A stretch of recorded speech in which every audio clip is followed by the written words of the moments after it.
Hi everyone, today I would like to discuss the actions that couples can undertake when they have fights. I will be applying the knowledge of game theory into analysing this. Game theory is the study of strategic behaviours that arise in models of conflict and cooperation between two or more rational decision makers.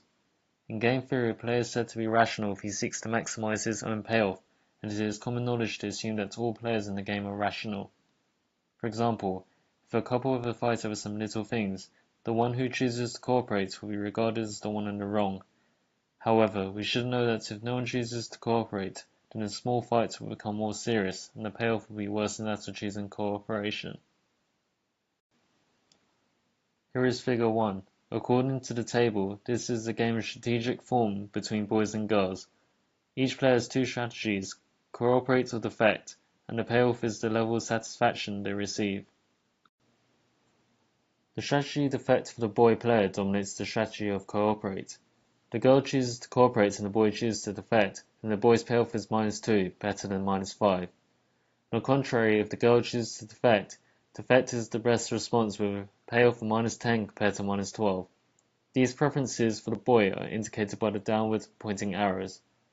However, for the girl, the strategy of cooperate dominates the strategy of defect.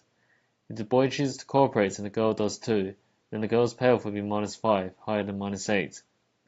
Now if the boy chooses to defect, then the girl's best strategy will be to cooperate and receive -8 opposed to -10. These preferences are indicated by the left side arrows in Figure 2.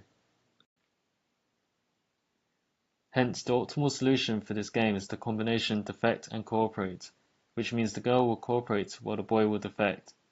However, as the number of fights accumulates over time and the game is played repeatedly, the balance of satisfaction between the couple will be constantly changing, especially if the girl chooses to cooperate all the time.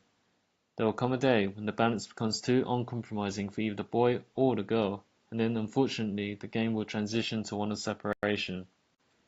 The game of separation will be divided into two situations. On one hand, we have both players who believe that the person who initiates the breakup first will retain the most self-esteem. This model will be like the prisoner's dilemma, and the optimal solution for both of them is to choose to separate, giving payoffs of -5 each.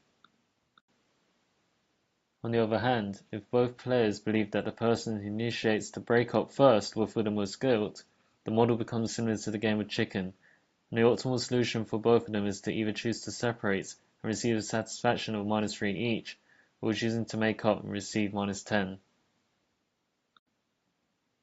We now know that when couples have fights, the optimal solution is for one of them to defect while the other should cooperate. If they don't want to break up, they should avoid a situation whereby one half of the relationship always blindly self-surrenders themselves to the other. What couples want to do is to keep the relationship as balanced as possible, and if it is tilted, it is easy for it to become unstable, which will eventually lead to a breakup. Therefore, the key element of a successful love relationship must be a two-way street. The girl should be cooperating this time, and the boy the next.